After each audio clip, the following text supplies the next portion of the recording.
fasten your seatbelt. It's going to be a bumpy ride. Chrissie is hilarious. Chrissie, have you ever heard of the comedian Basha K. Ali? No, that sounds like something you yell at before you blow up a plane.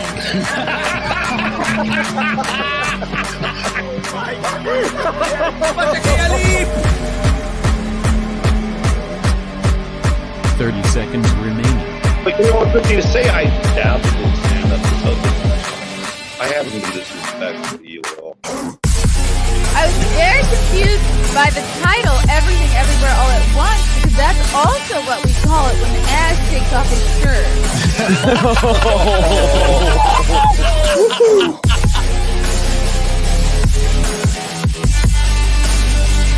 I shouldn't be up here.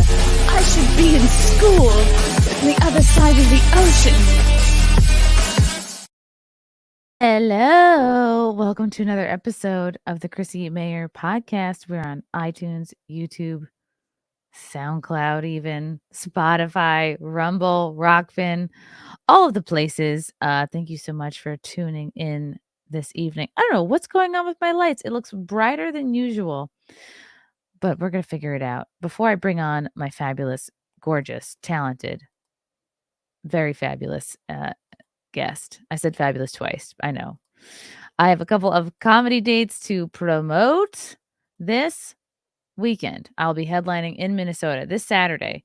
You can find me at the Great River Bowl and Partners Pub in Sartell, Minnesota. I have never been to Minnesota. So if you are a Minnesota person, you need to tell me where I need to go to eat, what the fun things are to do. And then I'll be headlining at the Great River Bowl and Partners Pub on Saturday. Lila Hart will be opening for me. The great Nick Rekieta will be doing a guest spot as well. Or I'm not sure if he's hosting. We'll figure it out. He doesn't really do comedy. It'll be either a shit show or it'll be an absolute blast. So come on out for that. Then I'm headlining in Belmore, Long Island at the Brokerage Comedy Club on next weekend, Friday, October 27th and Saturday, October 28th. Then I'm headlining in Tampa at the Side Splitters Comedy Club on Sunday, December 3rd. Then I'll be in San Diego the first weekend of the new year, Friday, January 5th and Saturday, January 6th at the Mic Drop Comedy Club, doing 3 shows that weekend. Might squeeze in a little Texas trip in there somewhere. We'll see.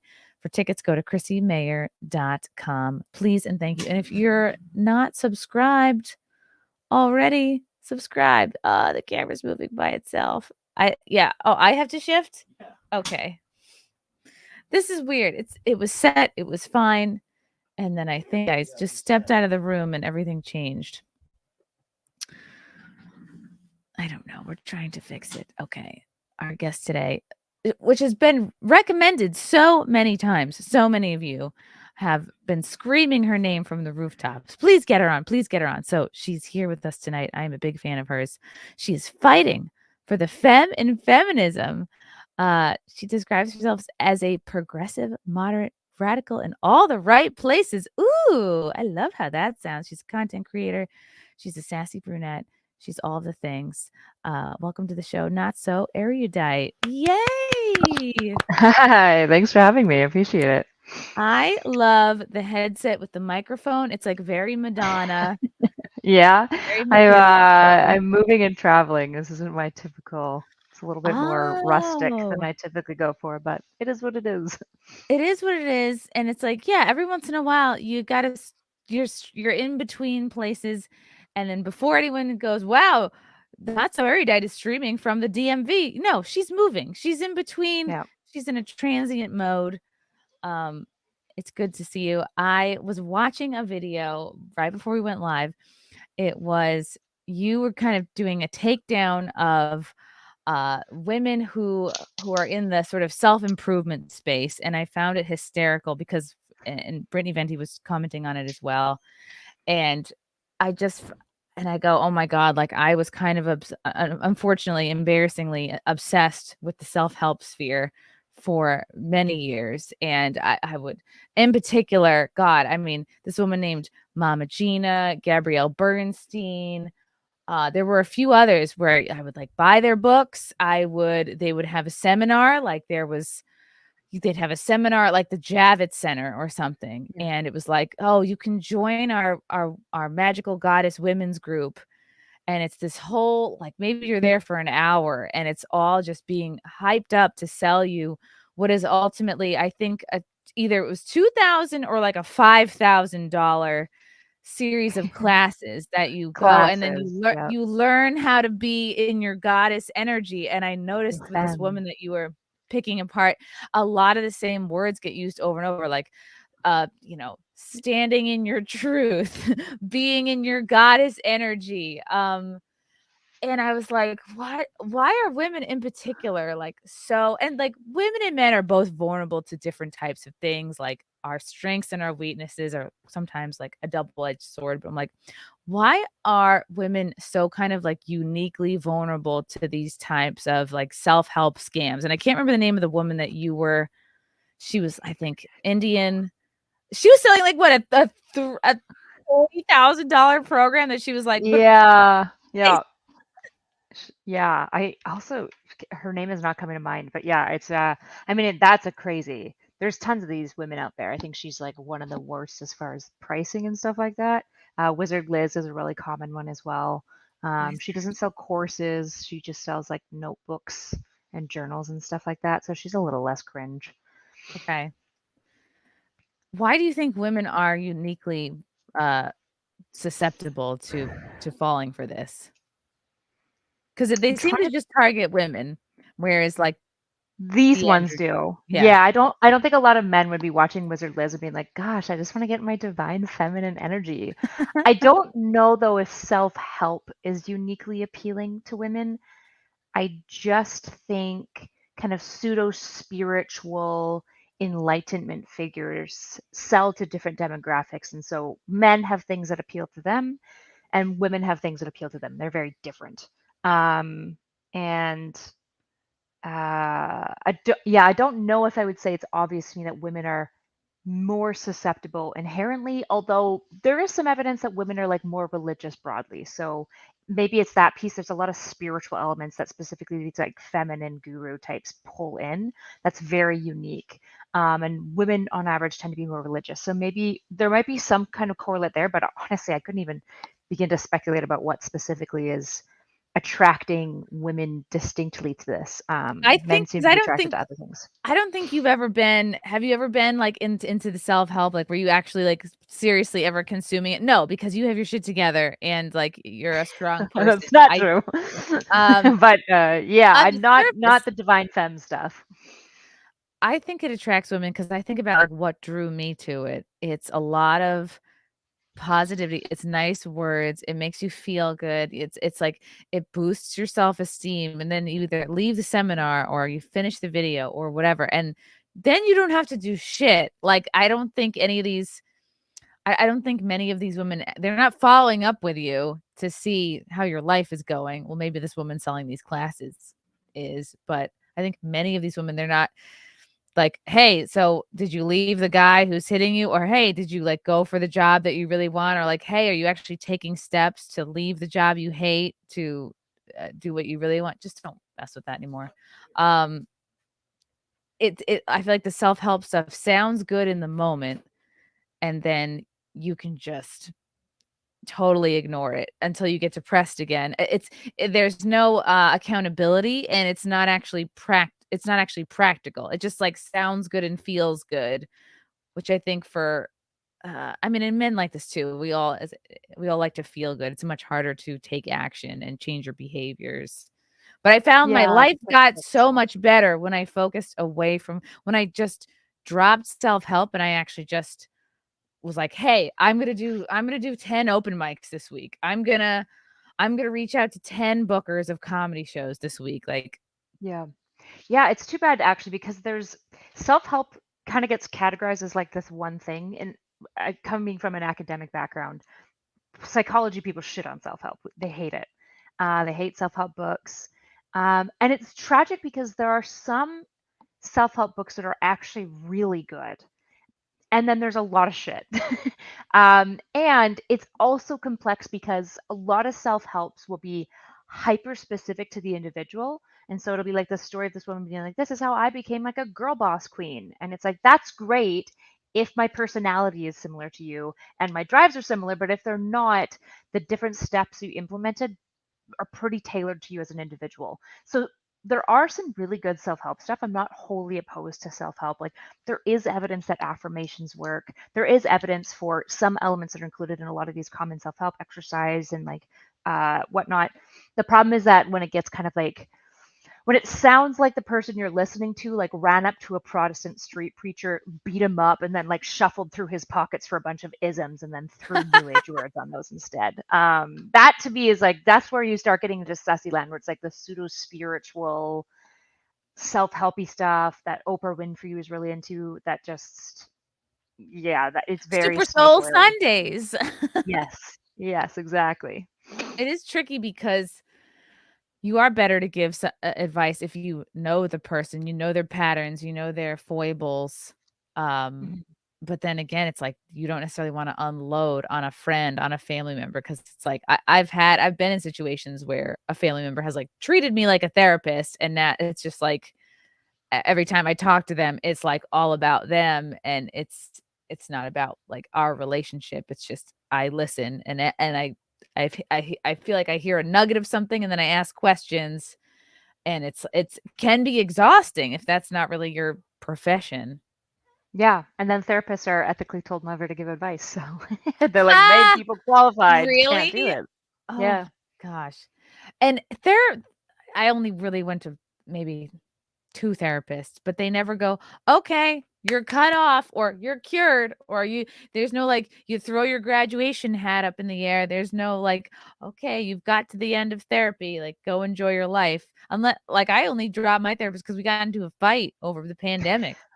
That's funny. I've had therapists that have terminated, to be clear. Like a good therapist. So, I mean, this is a really big can of worms and I can piss off a lot of people, but good qualified therapists should actually have a plan for the stopping termination. So, like when I saw an eating disorder therapist, we did have a very clear stopping point. We prepared for the stopping point. I was very, very aware that we had like 2, 3, 4 sessions left.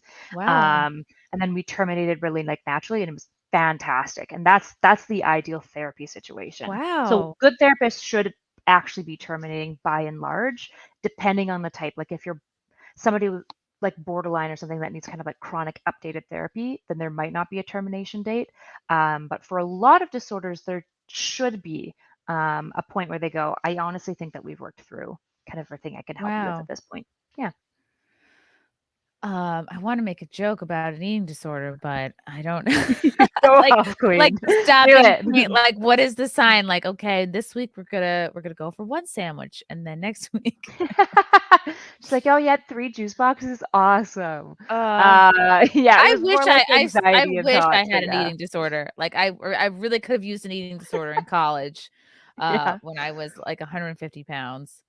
yeah. And, My friend Anna and Mia or whatever. I don't know if you know the website, but no, what's it? Oh, is it like a pro anorexia site? yeah, it was like a 2006 Tumblr-esque website that was called My Friend Anna and Me, and it would be girls giving each other like tips about how to stave off cravings or how to purge easier. Don't look it My up.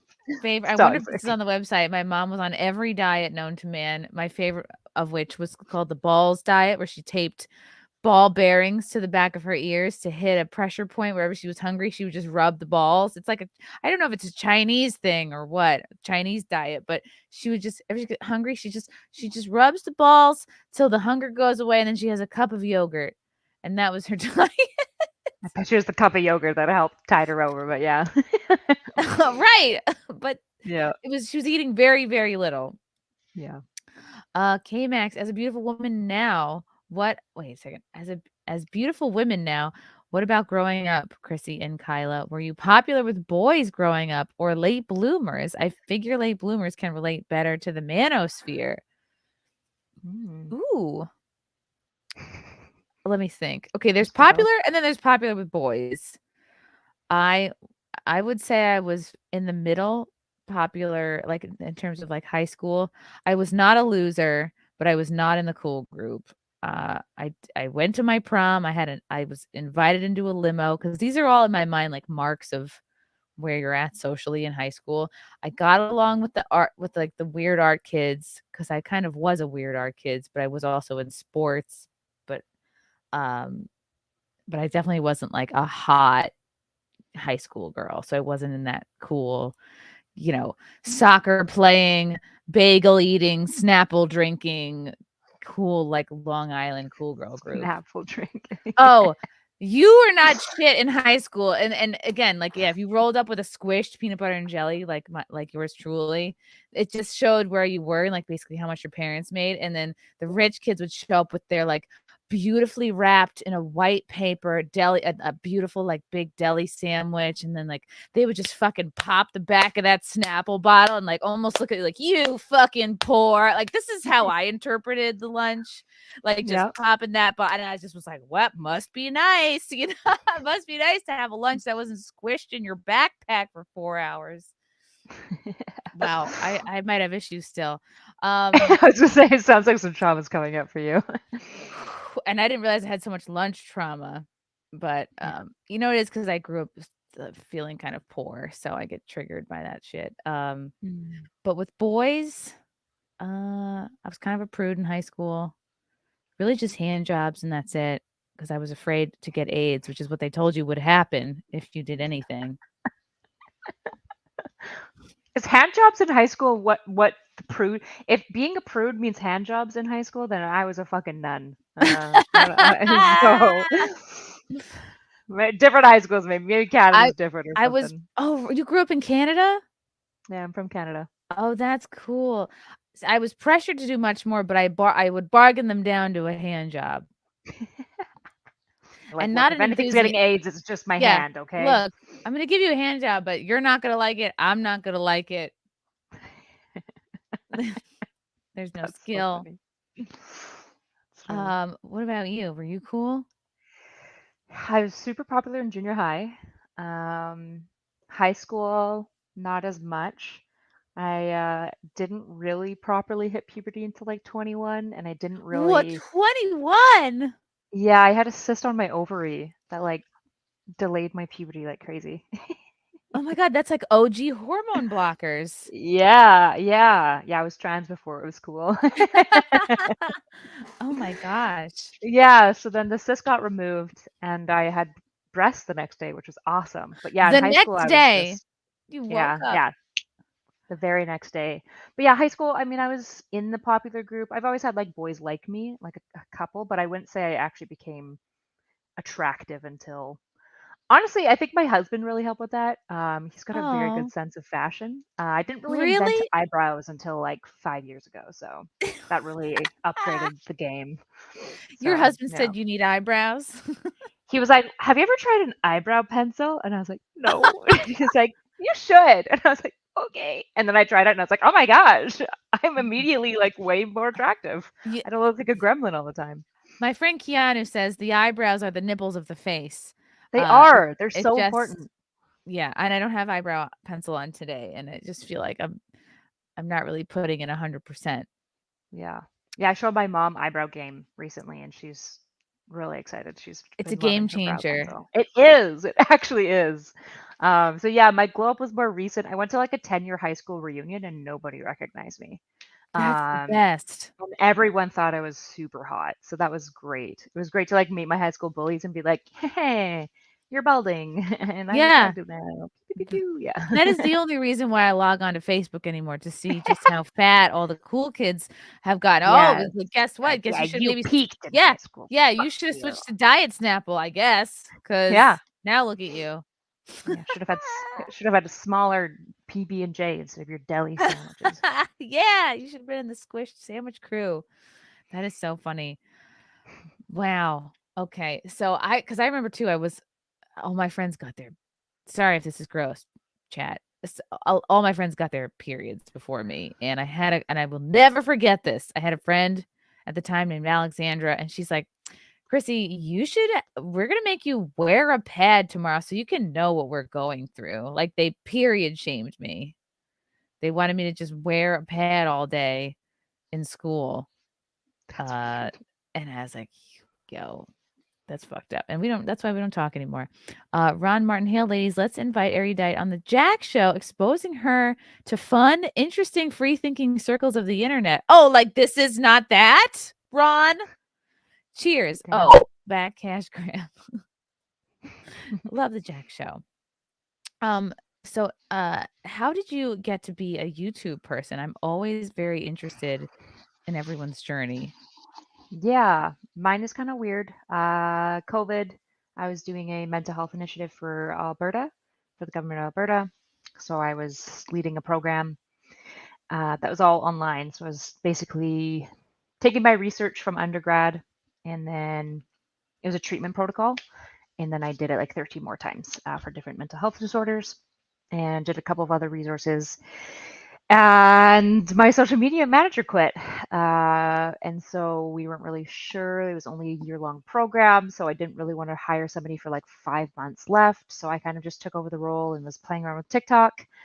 And I was experimenting on my personal TikTok just to kind of see what would trend.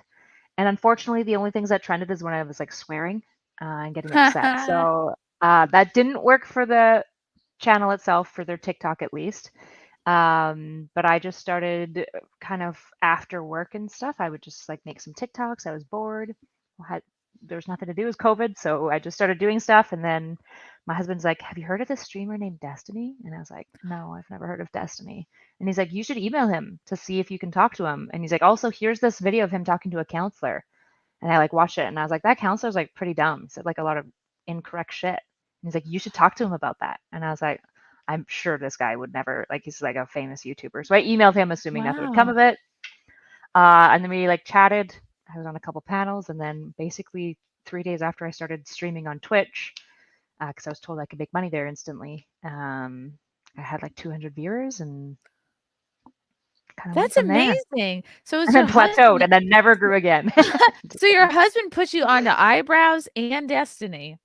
Yeah, he's an idea guy. Actually, the podcast I'm starting with Steven now with Destiny is my husband's idea, actually. Oh, that's so we're a cool. good tag team. We're like a 2 didn't for know- 1. I didn't know you guys were going to do a show together. That's really awesome. What? That's why I'm in the insane asylum. I moved to Florida. Oh, So, wow. Okay, that's yeah. great. Yeah. Florida's that's the dream, man. To just Yeah. make it. It used to be if One. you can make it in New York City, you can make it anywhere. No, now it's like you make it if you go to Florida or Texas. Yeah, truly. What was it about that video that drew your husband to it that made him want to put you on to Destiny? Like, what was he calling the counselor out for? So I think my husband was just hoping I would be interested in it because I'm very opinionated, obviously. Surprise, surprise, my streaming personality is me. I don't really lie about my opinions. So he was just hoping that if I watched it, I would have some thoughts and feelings about it, basically. Nick had been watching Destiny for years. Destiny had kind of pulled him towards the left. He used to be like a pretty staunch libertarian. Wow. Now Nick's more of like he's conservative, but also like progressive, and he's kind of a Mod Podge, but he's a lot more left leaning than when we first met. So Destiny was kind of one that drew him over there. He was really, really into Steven's content and a bunch of other people, but he was one of them, and he knew that Steven talked to small content creators. So he's like, this is just a perfect opportunity.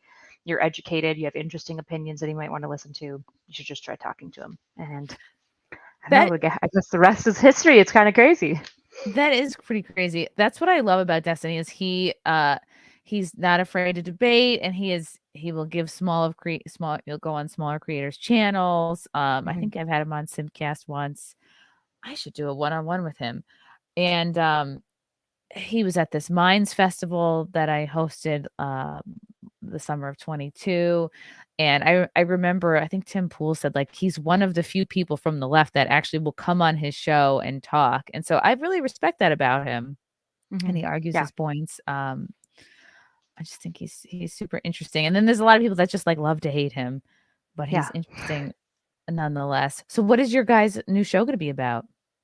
It's kind of going to be what he does on stream, kind of what both of us do on stream, is talking politics to anyone, but IRL. So if you've ever watched Fresh and Fit, I'm stealing the format. So yes, one with the main guest, where it's like the interview with the host and the guest, like the headline guest, and then an after show where you bring on panelists. What I'm not going to bring on, like, My plan is to bring on OnlyFans models and be like, 304s with shit on you. Surprise, surprise. You're I'm worked over, you're ran through. Yeah, you ran through. Instead, I'm curating a panelist list similar to how Jubilee does casting actually for Middle Grounds. I kind of stole my casting from, I'm pulling from I'm stealing from other players who've done a good job. So I'm stealing the casting style from Jubilee. So I'm interviewing a bunch of panelists to bring them on to pair with really main headline guests. So right now, we're hoping episode 1 will be Lex Friedman. I think he'd be a really good start for kind of the energy of the show. It's called Bridges. So the idea is basically bridging demographics, ideas, internet, and politics. So being able to just talk about things, have a little bit of contention, but then also be able to like talk about it rather than just partisan to our side. I like that. So how did you get into, I mean, you're very opinionated on a bunch of issues that you can see on your channel, but how did you, what kind of triggered you to being critical of the manosphere and kind of the red pill content creation world? Yeah, it's too bad because when I actually started in the space, I wasn't just critical. Because I think there's actually a lot of value to the red pill space, particularly like pre-Sneeko Tate. I feel like it kind of got fucked up a little bit with like this whole Islam weird grift mark. But pickup artistry, for example, is kind of red pill adjacent, and I've always had no real big issue. So I don't just hate the red pill. I am interested in men's spaces because I'm interested in working with young men. So I've always been interested in working with young men. I've worked with high risk youth, honestly, since I was like 19. Wow. Yeah, and in addiction. So, and high risk criminological and addiction tends to be men. So I've just kind of grown this interest in working with men in difficult spaces. And I think the red pill really appeals to men who are struggling and kind of lost. And so I think that's what started my interest in it. And then my criticality came from being like, you are reaching the people who need to be reached. And sometimes you're feeding them good advice like exercise and like push yourself and work on yourself. Like that's good advice. But then like you're it's coming with like a big heaping steaming pile of shit on the side of like, let's just shit on women, let's obsess over virgins, even though we like can barely talk to our moms, and just like really toxic, like stupid fucking, I call it like meninism, just like sorry, I'm trying to avoid using this word from now on. Moronic positions on gender dynamics that I think actively harm the young men that they're reaching out to. So there's some good stuff that young men can get from it, especially the pickup artistry of like how to talk to women, how to actually cold approach, because there's a lot of skills that men need to acquire in dating that I don't think anyone wants to talk about it. Like nobody wants to deal with the fact that men do need to be approaching women and oftentimes cold approaching. And that is a skill. It is a skill to walk the line of appearing like you're a guy who's got that dog and not fucking creepy. That's a really hard line to navigate. Yes. And we shouldn't expect men to know how to do it instantly. And I hate this idea that men should just don't have to do it. And it's clearly not true. Everyone's not having sex. Nobody's meeting each other. Nobody's dating. So that's what I really appreciate about the red pill, is encouraging men to like pursue women and talk to women and grow themselves. It just comes with like a side order of some really unhealthy stuff. It's such a skill. And it has to be nuanced. And I remember it seems like the first guy on the manosphere scene. I don't remember his name. I just remember he wore a huge hat that he said like, oh, this is for attention. And his big thing was nagging women. Like you have to nag women, you have to put them down. I just don't think that's good advice for most guys. Again, because it's a skill you need to learn. Even if you're excellent skill if you could do it well. Really? Yeah. You think there's a positive way to nag? Oh yeah. The only way I flirt with people is nagging them. It's like teasing them lightly. Okay, right? that's like ribbing. Right? That's like, yeah. That's ribbing like is flirting though. Ribbing is flirting. And the issue is that guys, A, don't realize that it's flirting, and B, they'll be like, you're fat. And it's like, that's not nagging. That's just being rude. You fucking idiot. You have to have banter. You have to have wit, because that is kind of how guys get along with other guys, is by roasting and shitting on them. But it's the most common form of nagging. Like if you watch a guy and a girl that are into each other, she'll be like, "Oh my god, fuck you! You're such an asshole," and he'll be like, "Oh yeah," like, and they'll be going back and forth and saying mean things to each other the whole time, and they're both smiling and laughing and like making eye contact, because ribbing and nagging and all this is flirting. It's just play. It's just play. and nobody knows how to do it anymore. So yeah, I really appreciate pickup artistry for that. It's just like, yeah, negging became then, it kind of evolved. I can't remember which pickup artist evolved it, but he's like, it's actually to cut women down so that they rely on you more. And it's like, no, it's Right. not. That's Why do not you the want point that? of this. Yeah, exactly. That's the problem. A lot of these men's spaces start out great where it's like, let's learn practical skills. And they're like, but also fuck women, right? And it's like, guys, can we just chill out? Can we just like learn practical skills? Yeah. Women will never not like being approached. And I know the Me Too movement really confused a lot of people, scared a lot of guys off. Like, fuck it, I don't want to lose my job. I don't want to get canceled. I'm just like not even going to try. But that's terrible advice. There's such a very few percentage of people that are meant to never that are meant to thrive without having any kind of partner. Most people do better finding someone. Not that you have to get married or have to have kids, but like having that partner, that person that has your back. Like I think it makes you live longer. It helps you achieve your goals. And to just say to men like, no, just fuck all women, and that's not going to help you in your workplace or anywhere in life, because odds are you're going to work with other women. You're going to be out in the world with other women. And if you just cut off 50% of the population, like just write them off entirely, that's you're cutting off your opportunities. You're cutting off all your relationships, all the people that you could meet through those people. And women do it too. When they completely write off men as a whole, they're not going to get as far in work. They're not going to get as far in life if you just dismiss 50% of people. Yeah. It's so unhealthy. Yeah, I agree. And so I appreciate that about the red pill. I appreciate the red pill being honest with men about obstacles that they face. I just don't appreciate some of the extra baggage. And this new Islam grift is really weird. How did it get into this Islam obsession? I think it started with Tate. I think Tate drove it. I think Tate realized that Saudi oil princes have a lot of money in Dubai. And so he was like, yeah, I'm Muslim too, you know? And then all the red pill boys. He wanted to be an oil tycoon. He wanted to be a Saudi prince. I think he just wants money. He just wants money, and his whole thing is women are kind of a means to an end. Mm-hmm. They're just there to webcam for you, and then that's like, all right, well, you're going to focus on a religion that kind of encourages maybe multiple wives. So yeah, it's a great excuse. I suspect with Tate, so this is something nobody talks about. This is something my husband pointed out. Tate got popular in July of 2022. That's when he blew up. He was the most Googled name in July of 2022. A month before that, Bitcoin crashed. Guess where all his money was? Bitcoin. Was it in Bitcoin? It sure was. How do you know? Did he talk about openly about it? Okay, yeah. okay. He prefers Bitcoin because he's kind of doing that criminal stuff. Yeah, he's kooky. Oh my gosh. So, okay, so I think everyone is a means to an end for Andrew Tate. I think he just wants to amass power and money for himself. So Andrew Tate TM came about when he lost all his money in Bitcoin. Gotta wonder. I feel his pain. I lost about $900 in Dogecoin right after Elon Musk came on SNL. It crashed, and I was like, well, I guess I'm done. Yeah. I guess I'm done with Bitcoin. Yeah. So, yeah, that's my theory on Andrew Tate. Obviously, I could be wrong, but I can see his appeal because he's very confident. He people who are lost want to follow someone who is confident, who's successful, who is all the things that they would like to eventually be.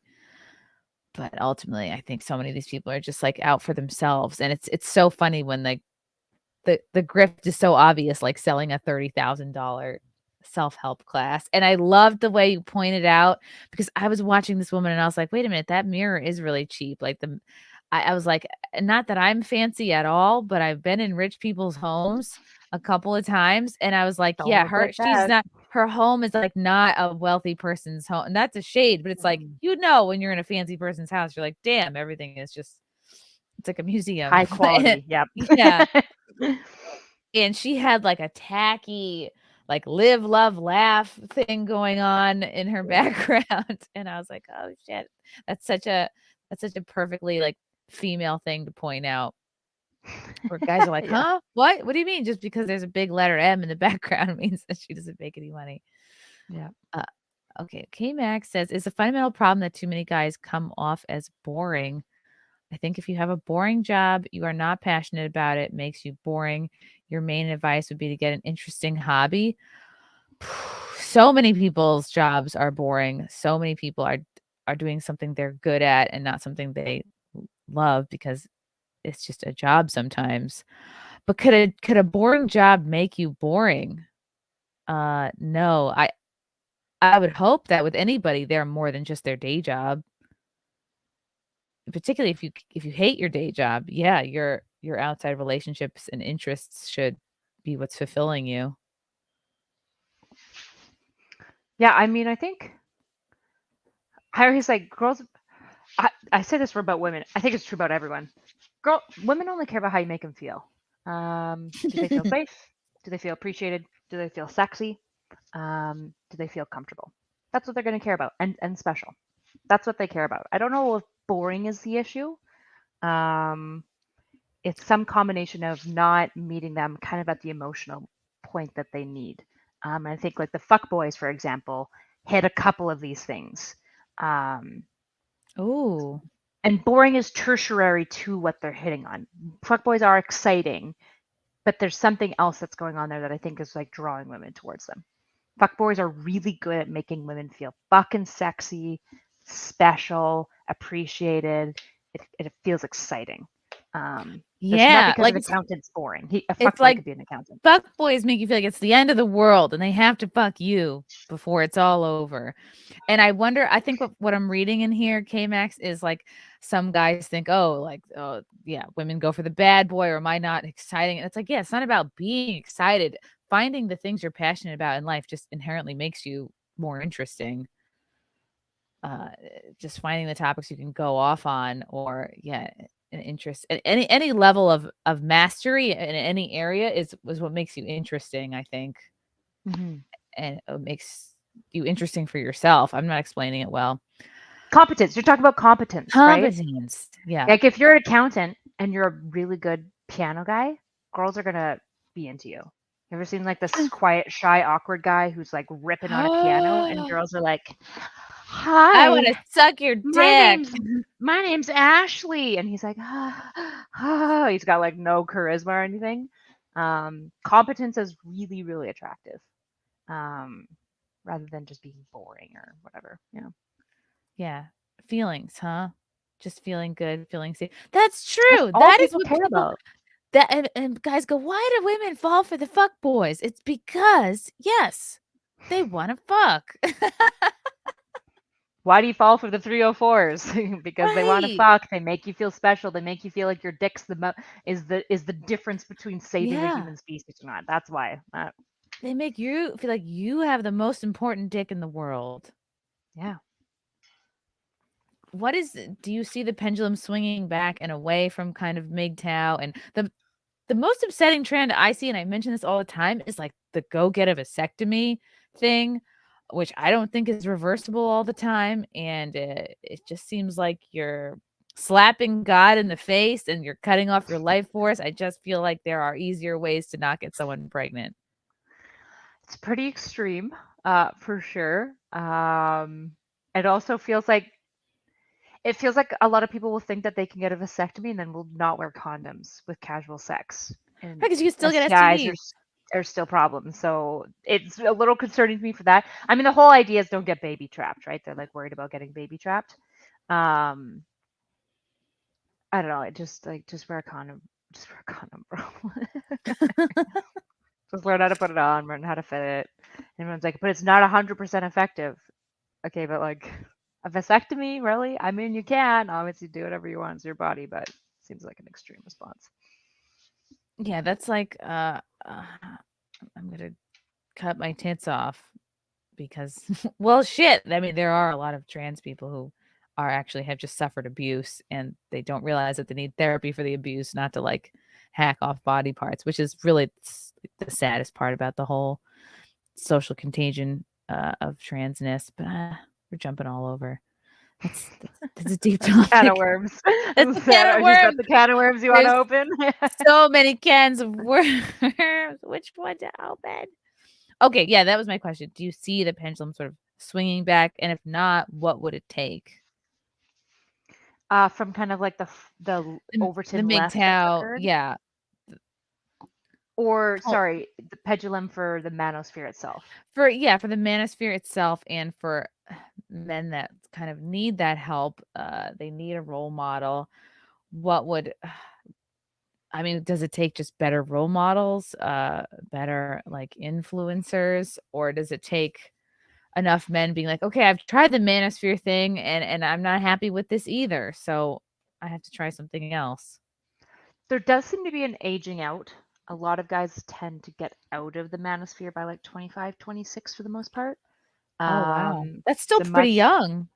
Yeah, there's a lot of really young men in it, and then they have sex once or twice, they get a girlfriend, and they realize like life isn't everything that they've been told.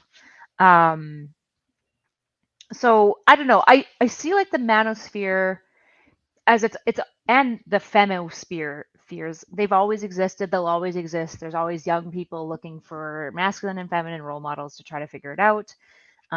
Divine feminine energy and being a top G is just like the new brand of it right now. It's hard to predict what will become the new popular thing. Like, who the fuck knows? Who could have predicted Tate? It'll just take like another kind of major figure to drive like a new wave of interest. It'd be great if it was a good role model, but I tend to find the people who like rise to like some of these top social influencer spaces are oftentimes not very good people.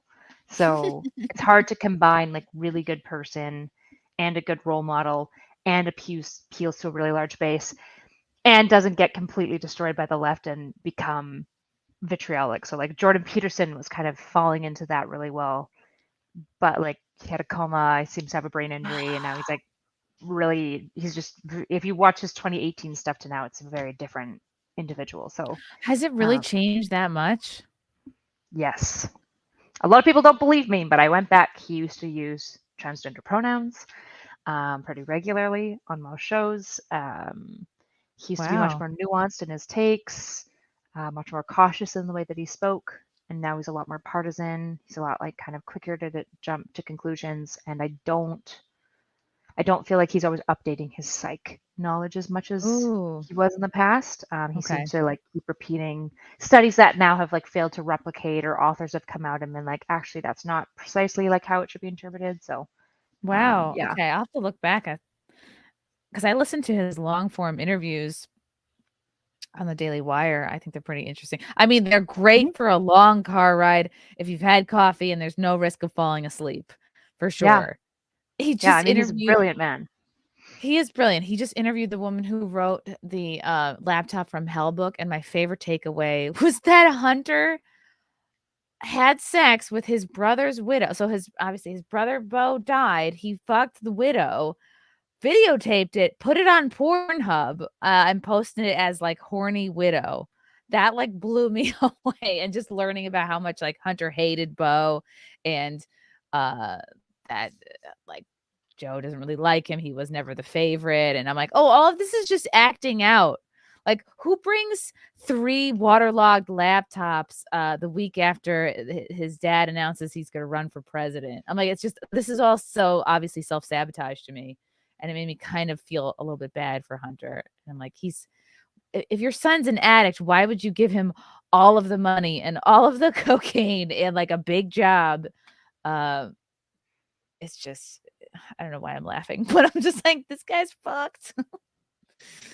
He is super fucked. It's also weird how people are obsessed with him. But yeah, I think because he's such a hot mess. He's such a publicly hot mess. But you know what? You actually have a good perspective because you've done a lot of work with people who have become addicted, right? And you have you understand them. Yeah, nothing Hunter does is like shocking to me. Like through an addiction lens. It's all like, addicts gonna do crazy shit. True. It's not a shocking fact. How did you get into wanting to work with and help addicts? Um, Another one of those stumbled into it. I got my psych degree and my undergrad psych degree, and I got kind of a really rare practicum placement in my last year. My undergrad school only does undergrads, so they tend to take a bunch of like master's level courses and kind of weed them in, because the point of like my undergrad program is to go into like elite level clinical psych programs. So we do like practicums and we do a full research thesis and stuff like that. So I got this practicum placement through Alberta Health, and the clinical psychologist just liked me so much that she basically was like, "We'll just make a position for you." Wow. AHS doesn't ever hire recent grads, especially just like undergrads, but I got hired on AHS before I even graduated my undergrad. And Wow. the main position that they could kind of easily put me into was in the addiction field. I was actually working with her with young sex offenders. So I was working with people under 18 who had abused people also under 18, but usually significantly younger than Oh, them. wow. Yeah. So I was kind of working with her and got into addictions that way, started getting my hours, and then Alberta decided to make a college for addiction counselors. So I got kind of grandfathered into being a fully licensed addictions counselor. So yeah, my career's just been kind of a lot of like lucky bends and turns, and I just kind of keep following doors as they get kicked open. And are you still doing that while also doing the YouTube stuff? No, so I stepped down from my addiction role when I took over the mental health program development role from the government of Alberta. It was Oh, with the same wow. company, but yeah. What was the hardest part about working with folks that struggle with addiction? Compassion burnout's really difficult in this space. Um, I'm a bit of a softie. I'm hard. Like I have my rules and I'm firm about them. I'm very notorious for like if I have a line, it I'm very explicit about where it is. And in my view, it is so reasonably far back that if you've crossed it, like I get to be pretty firm about it. Like it's such a fair line. Um, but I in general I'm like pretty soft and warm towards people. And in addiction centers, when you like give people grace or kindness, they like break a rule and you kind of like are willing to be like, yeah, I'll work with you and like dole out like less of a punishment, or I'll give you this kind of privilege that normally you wouldn't get. It just will get like thrown in your face so hard. And so it feels really hard to stay compassionate. So a lot of people who actually work in the addiction field become very embittered towards people with addiction. Whoa. Hmm. What happens? Like they take advantage of your compassion, or they kind of use it against you in some way? Yeah, they'll use it against you. Sometimes they'll like verbally weaponize it against you too. So, I'm not going to use a specific example just because they're too specific, but say you give them a privilege and they go out and maybe they break a rule while they're out. And so you come back and you're like, bro, I gave you privilege and you went out and like broke a major rule. And they're like, well, you only gave me that privilege like to like make yourself feel better and blah blah. So like throw it back on you and make Oh, it about come you and how you're a bad person. So a lot of that stuff, right? Because when you're in addiction, it's not you driving the bus a lot of the time. It's usually the addiction driving the bus. And so they'll do some pretty nasty things to kind of get what you want. And That sounds so similar. I dated an alcoholic for a couple years, and I remember there was never a fight that resulted in us compromising or him apologizing. Like the only way the fight would end or that we'd get back to being good again was that if I somehow found a way to take all the blame and I had to be the one to like completely cave every single time, or else we'd be up fighting till like 2 in the morning. And I just it made me feel crazy. And it's interesting if that could be related to like the addict part. yeah, it's tough to have that happen and not become, because a lot of staff become like super rigid. So a lot of addicts will talk about how the staffing suck, how they're Hmm. super rigid about rules and not very kind. And I've there very few staff start out that way. They usually become that by getting burned over and over. So I think the biggest issue is I was aware of that issue going into the job, and so when the circumstance would happen, I'd go, even though this really sucks, I'm not going to be less compassionate to the next person Ooh. because my value is still being compassionate. Like that's the really difficult thing to navigate. But yeah, having having that happen and then having people like break rules, so you're having to kick them out of the center, and you know that they're going out to homelessness or bad situations. But we had kids on site at the second location I was at, so if there were certain rules breached, we like it legally we couldn't keep you on site. So if you used or anything like that, there's kids under 10. You can't be high on crack in the building. So Wow. That's got to yeah. be so hard. Like if you feel like you care more about helping someone than they care about helping themselves. Yes. And you feel like you That set is. forth a clear path and you're like, here are the steps. Here, I'm breaking it down for you. Yeah. Ugh. And then they have That is kids, right? So if I discharge somebody, I'm also having to call the police because I'm discharging a child into high risk circumstances. So you usually have to Oh call my police. God. Yes. How did you last so long? That's so hard. But like someone has to do like people have to do this work. Ugh. Yeah. I mean, I'm Really? Christian, so that probably Mhm. helps. Like, I don't know, the like spiritual faith piece. And at the end of the day, some clients do make it and do really well. And so I kind of say like expect them to relapse, expect relapse, and hope for something better. So that when the relapse happens, you're not like angry or super upset. It's kind of what you're expecting, but also you keep hoping for your clients for better things.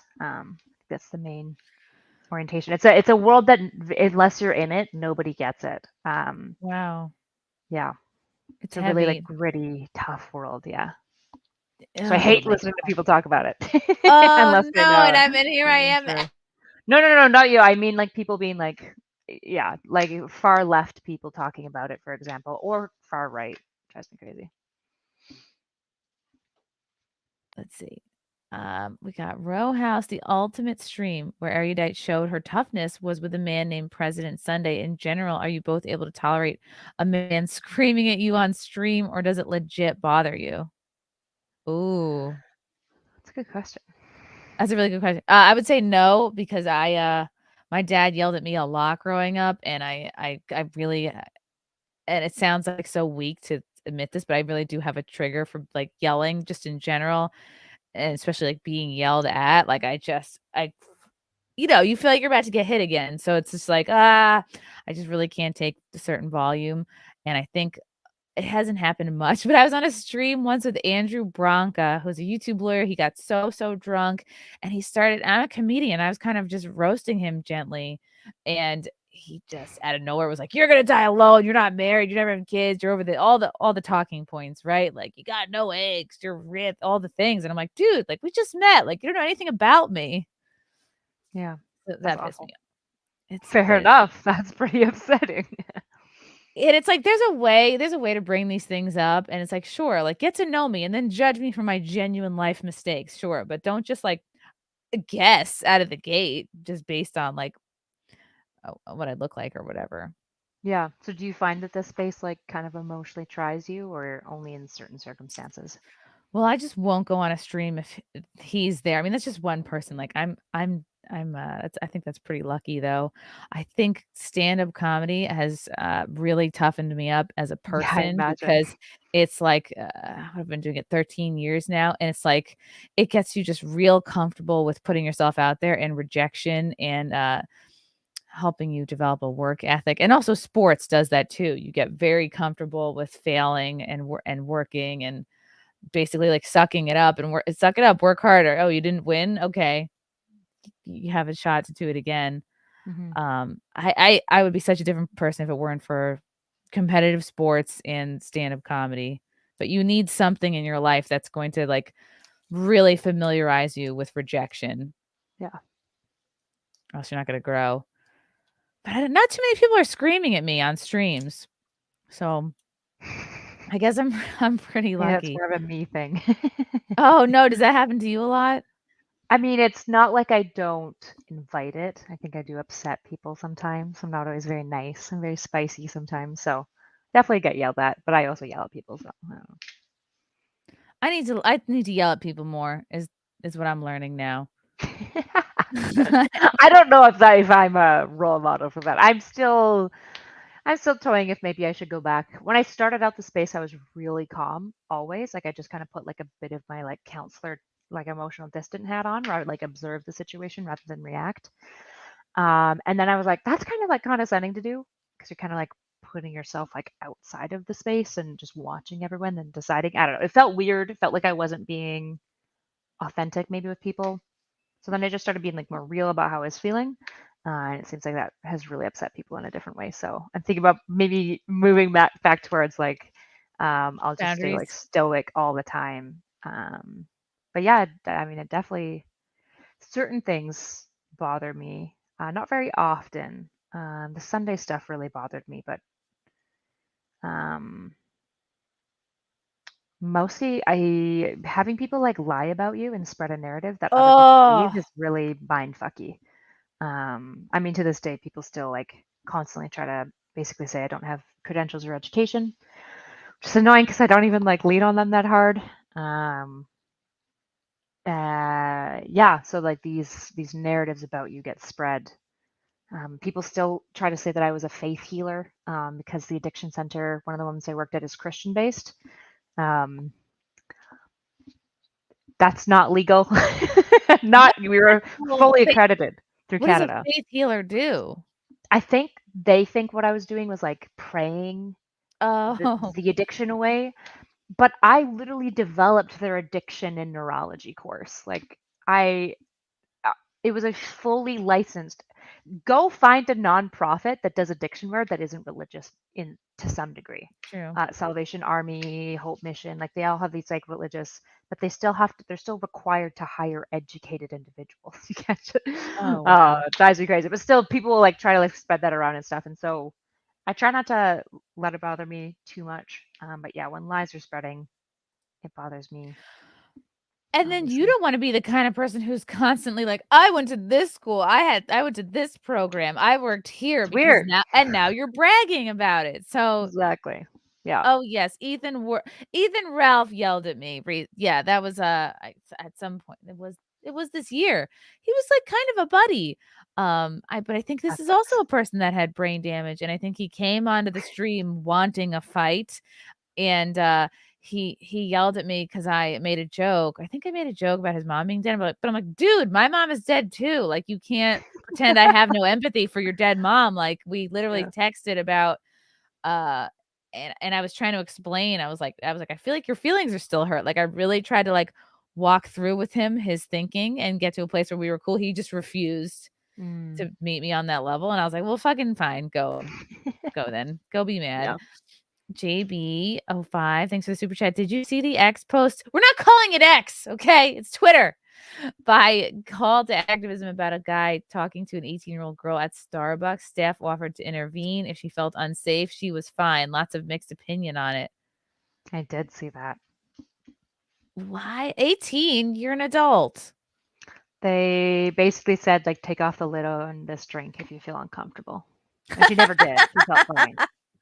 But everyone's being like, oh, it's so great that there's like people that exist that are like good like this. And then a lot of people have been like, imagine any other demographic walking up. Like imagine if it was like a black man walked up to a white man and then they like handed him a coffee and said, if you feel uncomfortable. So it's tricky. Yeah. I think the fact that it's being celebrated so robustly is a little bit silly, but it's tricky because the dynamic between men and women is not the same as dynamic between No. like two racial groups, obviously. So You know what it is? I think a lot of these videos popped off from the internet that were very similar. It was like a little girl would like or a grown woman would like slap be walking by someone and slap something out of their hand, and it was like, if you put this hand signal behind your back, it means you're being like trafficked or you're being stolen or something. And then these sort of TikToks and videos took off. Like, you could save someone just if you learn this hand signal, and if someone knocks your purse off, like, you could save a life. Just pay attention. And people want to feel like they could have like their hero moment. So there's a difference between like helping someone in a crisis and seeking out that hero moment in places it doesn't exist. Yeah. Yeah, I mean, I don't know how to feel about the cup. It feels a little weird how much is being celebrated. Like they just assumed he was going to be predatory from the get-go. But it's also a nice gesture of like, if you're a woman alone in public and you're feeling really uncomfortable with a guy and you don't know what to do, it is also nice to know that the staff are like watching and willing to intervene if you like feel alone, because obviously like the dynamic between a man and women is a little bit different. So I don't know how to feel about it. I feel like the level celebration is like a little to me, but I don't know. You should, I don't know, you should know how to handle yourself and get yourself away from conversations that you don't want to be in. Starbucks, you're in a public place. You could easily be like, I have to go take a shit, you know? Like you could, it's not like you're alone. There's Yeah. so many reasons and excuses you could come up with to get out of someone in a Starbucks that you're talking to. Right. And I think I have a hard time with this because I think if you're approaching this through the landscape of like feminism, equality, girl boss shit, I think that this is really cringe. But like I said, I'm a bit of like putting the fem back in feminism. I like am very willing to acknowledge gender differences and gender dynamics and like situations where essentially like women may feel uncomfortable, and it is like there is an element where you like we do caretake women a little bit more societally, and I don't think that that's inherently wrong. It just doesn't. The problem that I think a lot of men have is being like, well, women just get to have their cake and eat it too right now. Right? They're like infantilized and they're girl bosses. Like, Oof, you know, right. that doesn't make a lot of sense. Do you want me to give you the intervention at Starbucks, or are you like a girl boss who can tell them to fuck off? Right. Which is it? There's no right answer. I would take the lid off and be like, actually, I ordered a pumpkin spice latte. This cup is just empty. K-Max, who would be right wing guests Kyla would like to have on her show with Destiny? Any left wing guest? Is it better to have a moderate in general? I think any guest can be interesting if they are passionate and they are a good conversationalist and they listen and they're present. I don't think you necessarily have to be kind of extreme. I mean, the extremes can be entertaining, but it's also interesting to listen to like a nuanced person sort of in the middle. Maybe they're like a progressive libertarian or someone who's kind of in the center. Or I think most people do fall kind of in that middle ground. Do you have a to-do list of guests you really want to have on? I mean, Lex Friedman's that's setting the bar pretty high. That's impressive. Thanks. Yeah. Gonna try for some pretty like big headliners. I want to get Duncan Trussell. He's the guy who made Adventure Time. He wrote it. So Duncan Trussell. I would love to get. There's a possibility might have her feelers towards getting Elizabeth Warren, the politician. Yes, get that Native American representation. Yes, exactly. We're just trying to represent here. I'd love to have somebody like Tim Pool, although a lot of people would say he's a centrist. Destiny's debating Ben Shapiro at the end of the month, so it'd be great to get. Oh, wow. Daily Wire people are so hard to book with, but it'd be awesome to get conservative like Daily Wire pundits to debate with. Is it something in their contract? Like I know sometimes certain Fox talent, they can't really do like outside podcasts. Yeah. So Daily Wire, I don't know the exact details, but I think they have to approve before their like talent goes out, and there's not a lot of wins that they can get with a lot of their big names. Like why would they put Brett Cooper in a debate with somebody who could trounce her? That's just not going to be good for their brand. It would be way better for her to make like her videos. I'm Gen Z Republican. I love snowboarding videos. Easy listening. Yeah, exactly. Like she is adorable, and I'm like, yeah, I have never seen her in a debate. Probably never will.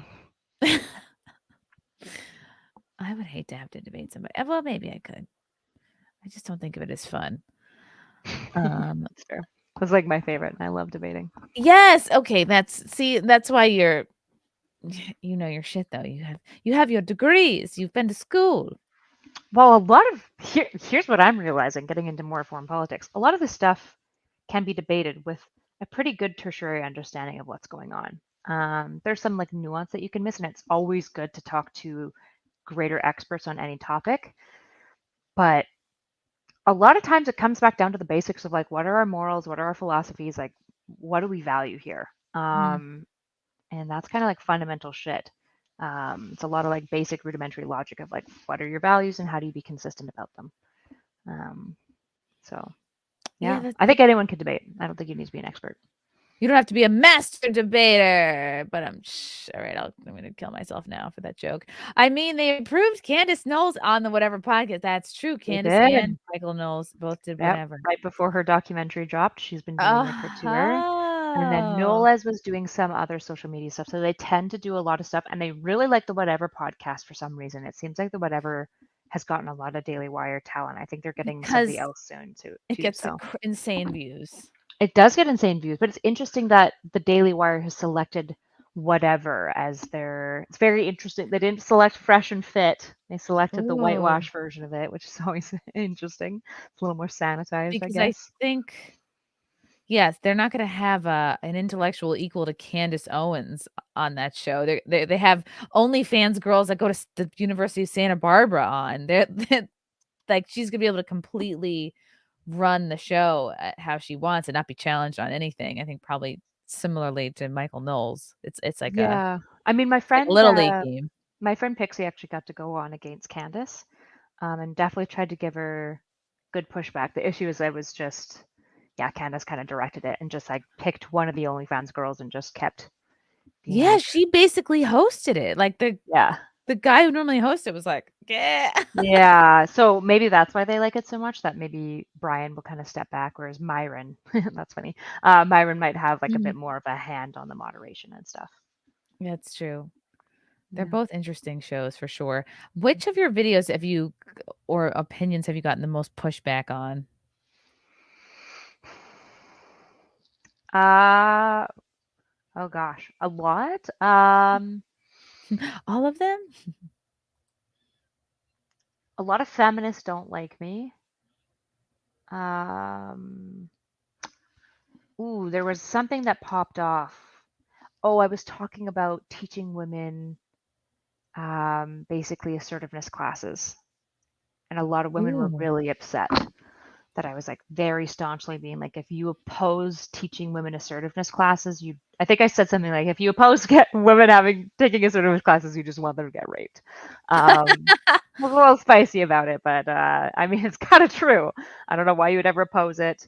And so a lot of people just took that to be like, you're just dismissing rape. And I think it was on the backbone of some sort of situation where somebody again was upset because they like didn't say no, or I'm not sure exactly what the situation was. And so they were like, just say no is terrible advice. And I was like, no, it's not. It's actually really, really, really good advice. It's excellent advice. It won't save you from all circumstances, but it will save you from all the ambiguous circumstances by and large. I would imagine most happen when you give mixed signals and then you get drunk. Get drunk and then freeze. Yeah. Exactly. And you so probably just say no is rudimentary. Obviously, we need to understand your freeze response. We need to understand how to ground yourself. Like there's assertiveness training classes are so much more nuanced than just say no. But the fundamentals is, if we want to get sexual assault numbers down, we need to teach men how to like be better about reading no cues and stuff like that. To be honest, looking at some of the behaviors at bars, I have some feelings about what men are doing. I think some of you know what you're doing is wrong. If you're being weird with a girl and then a man walks up to you and you stop, you know what you're doing is wrong. And you I shouldn't think be doing men that. they think it's a value to be persistent. They think I can just wear this woman down, or I'll wait 3 more drinks and I'll keep trying. And they're come back when reinforced you're for hammered. that sometimes, right? Right. Some women will. I've literally heard women be like, "Oh, I said no," and he like just gave up, or stuff like that. And they do have to approach. And there is an element where women will do the coy like no, and they do have to like kind of pursue and convince her. There are some women that are like no, but yes, and you're like, but how do I? A lot of women are like that. Like a lot of women are like he no, but like yes, but no, but yes, right? And so it's super confusing. And we're not really teaching young men to be the most socially sophisticated people. We don't, the way that we handle young boys' emotions, for example, when we're child rearing, is very different than how we handle young girls. And so they turn 20 and we're like, oh my goodness, they don't know how to like regulate themselves in a communicative way. And you're like, yeah, of course not, because every time your little boy got upset, you send him to his room because he was throwing trucks around. Like, the fuck? Of course he doesn't know how to communicate. You have to be a big boy. And yeah, don't cry, be a big boy. And if you make too many problems for me, you're going to get in trouble. You keep feeling angry, you're going to get in trouble, and you're going to go to your room. And then they turn 20 and we're like, how come these men can't talk about their feelings? And it's just like, I wonder why. I wonder why that's the case. Wow. Yeah. And then, yeah, there's definitely an imbalance, and I feel like women can get away with taking, like they have such a. You don't have to take responsibility. You don't have to be assertive, and then if some shit does go down and you make mistakes, it's like, oh, it's not your fault. It's like, oof, that's not healthy. Mm-hmm. I Yeah. think. Let's see. Oh, playing with the hair.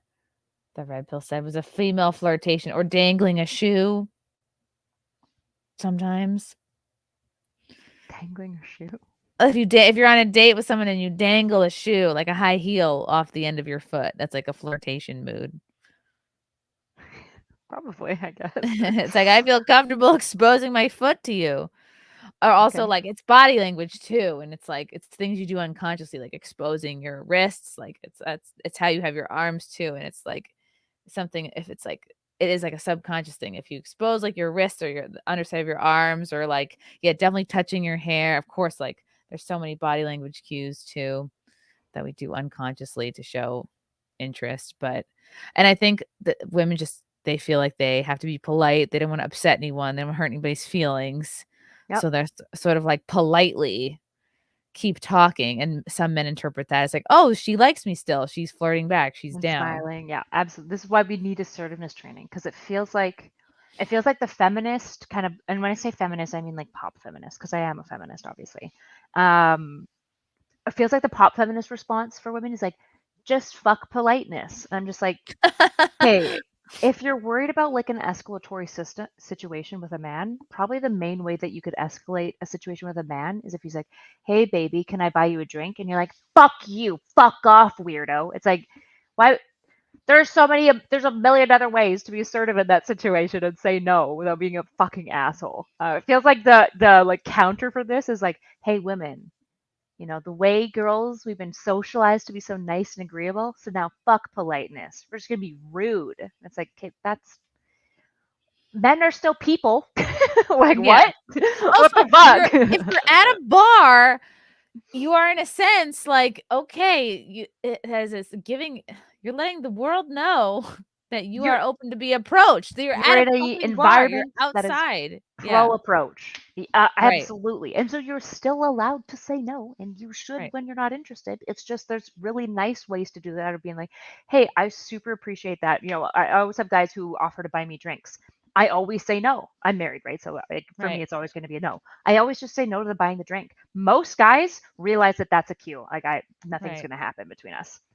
Done. Simple. Yeah. No, Like I'm such a married. simple. No, Yeah. I'm married is pretty clear. And then if not, you could think of something creative, like, fine, but you have to promise that you will let me peg you, or say something that makes you like very turned off, like that would turn them off, or just I'm not big reveal like, on games. I have the rule of like three explicit no's that increase in like firmness.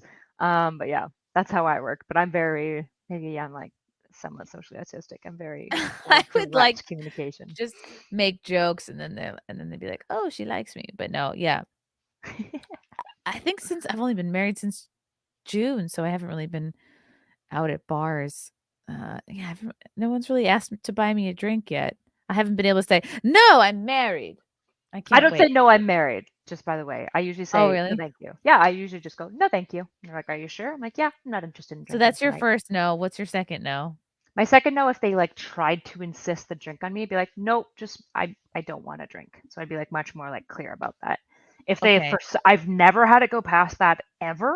If for some reason he's like, I insist on buying you a You drink, look and like thirsty. grabs my arm or something to like pull me towards the bar, then I would jerk my arm away and go, no, I am not interested. You need to stop. And I would say it loud enough so that the people around us would be hearing it and like start turning. And I've never had it go past the second, like, nope, I'm serious. I'm not interested in a drink. And most guys get the cue of like, when I'm saying I'm not interested in a drink, I mean I'm not interested in all of it. And they In usually get all that. of And most guys are pretty nice and they're like super fair and they'll still just dance with me and hang out. I don't know. Just be direct with people. Most people are like pretty most people are pretty nice, by and large, and when they're assholes, that's why you've got your third escalation. Mm-hmm. Then it's like you're yelling at a dog who pooped on the rug. Yeah, bad boy. Why'd you Or in poop on my my rug? case, a dog that ate 4 of your chapsticks. I don't know why. They there's something in these chapsticks, like muffin and waffles, they just Those ate ones 4 smell of them. really good. It's I EOS. yes, Yeah, the EOS ones are so nice. the dogs agree. And I was like, hold on, how did the dogs eat? They don't have thumbs. How are they able to twist up the product even to eat That's a it? good question. And I was Like like, they just how? And then when do I they caught just them stick their in the tongue? act recently, I found out their secret is that they crunch away the plastic covering and Oh, then just eat the inside keep out. going. They Okay. just spit out the plastic bits.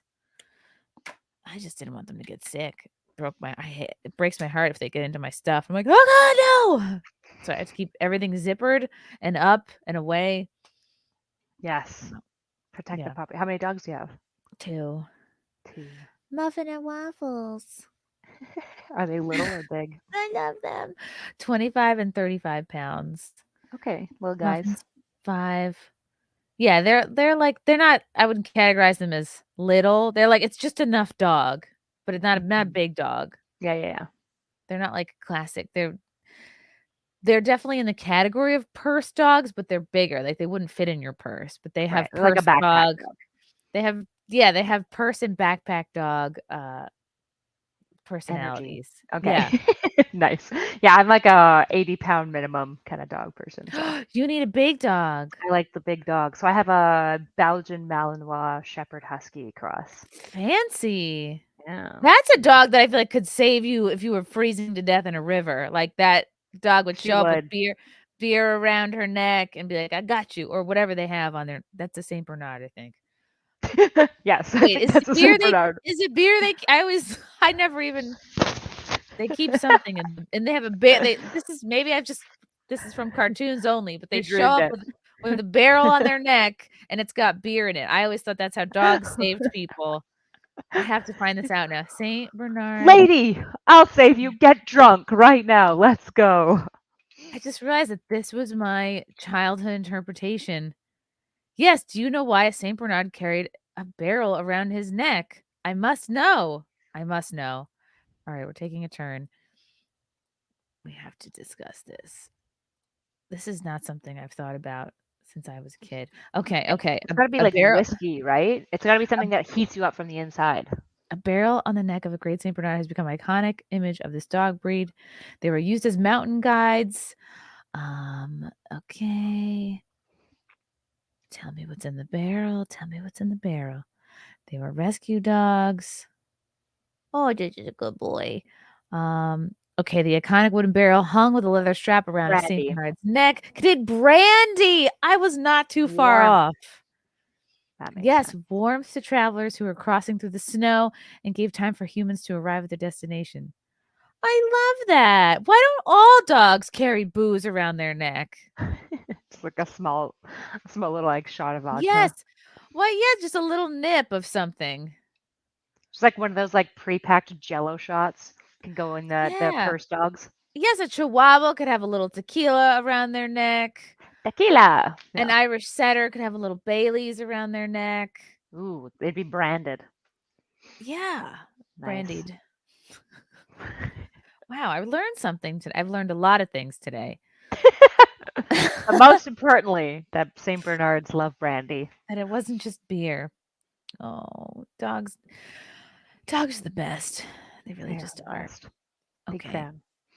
I'm obsessed with you. I love your content. I just think you're so fascinating and unique. And I'm inspired to yell more. I'm inspired to say no more. Yes.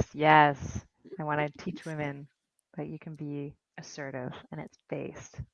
And you can be assertive and not lose your femininity and not Still be you know, kind. Yeah. right. I Yeah. think women are afraid they'll scare people off and like, oh, what will happen if I hurt someone's feelings? Sometimes you will, but sometimes people's feelings should be hurt when they're doing naughty things. Social shaming is effective as long as it's for like a very easily changeable behavior, and as long as at the end of the day you're not trying to hurt people's feelings, I think that's pretty good. Although I'm not perfect by any means. Sometimes I'm real mean. Real mean. I think so. I mean, when I say real mean, and then I like watch it back with friends and stuff. They're like, oh, that's like nothing. But I don't know. It's Which is easy like, to be critical on yourself. yeah. Kyla, where can people follow you? What's coming up other than the Bridges podcast with Destiny? And where and when can people listen? Yeah, so no firm date for the launch of Bridges. Sounds like there's no confirmation on Lex, but he is in Florida at the end of November. So fingers crossed. Send me good juju. So if we land that, then it'll be the end of November is the first episode. The podcast channel is out. It's Bridges Podcast. It's really tiny, so it's really hard to find. And I don't have a quick link for That's it yet. what she said. Yeah. Okay. True. Oh, one more. Okay. Sorry, I interrupted you. No, you're good. From Ron Martin, Erudite, you should debate Nick Rekieta or Ethan Van Sciver on the sad state of woke SJW trash that's tanking Hollywood. Do they really like current Hollywood videos? No, they're against. Okay. I don't know how it would be a debate then. Unless you're pro Hollywood. Not a lot of that. I mean, I love Studio A24, but that's because they're like doing what the rest of Hollywood isn't doing. What are they? I've never heard of them. Everything, Everywhere, All at Once is like. Oh, okay. Yeah. Okay. Your intro where you made the joke. Yeah. Yes. Yeah. I'm like, I just don't look up the studios where things are made. Yeah. All of the most amazing movies that have come out are A24. It's such a good studio. Oh, wow. They do diversity in a really like natural way. So Everything Everywhere was like an immigrant Chinese family. Didn't feel ham-fisted. We didn't need to have a Chinese Ariel. It was just a Chinese immigrant family. The story told and what they were trying to communicate made the most sense with a Chinese family. Like it was just, I don't know. I just thought it was perfect and it didn't feel ham-fisted at all. They're the studio doing all that stuff. So cool. they're great. But then like the Snow Brown and the Seven culturally ambiguous magical people or whatever the new thing is that's I guess canceled now or delayed. That's like more standard Hollywood and I don't like a lot of that stuff. It's pretty bad. I wonder if they also did Parasite, which I liked. I think that was a South Korean studio. Oh yeah. It is a good movie though. It's by Give me nightmares. I'm not sure what studio made it. Doesn't matter. I'm gonna stop looking it up. I'm getting distracted. Yeah, that movie scared the shit out of me. I was like, I gotta check the basements of every house I ever go into from now until I die. Oh, it's such a good movie. There's also a good anime called Parasite if you're ever into more spooky things. It's very different, but it's also good. Okay, sweet. Yes, follow Kyla on Twitter and YouTube at NotsoErudite. Anything else I missed? No, Twitter, YouTube, Twitch, and Kick are my main places. Okay, sweet. Thank you so much for coming on. You're an absolute delight. I'm Thanks for having me. obsessed. Thank you to the chat for some of you had good comments. Some of you were good. Some of you, you know who you are. Oh, P. Don, your video on the Grace Thorpe family was brilliant. Thanks. We got Simps in the chat. We got Erudite Simps. Amazing. Thank you to the chat. Thank you, Not So Erudite. Thank you for watching, guys, and we will see you all next time.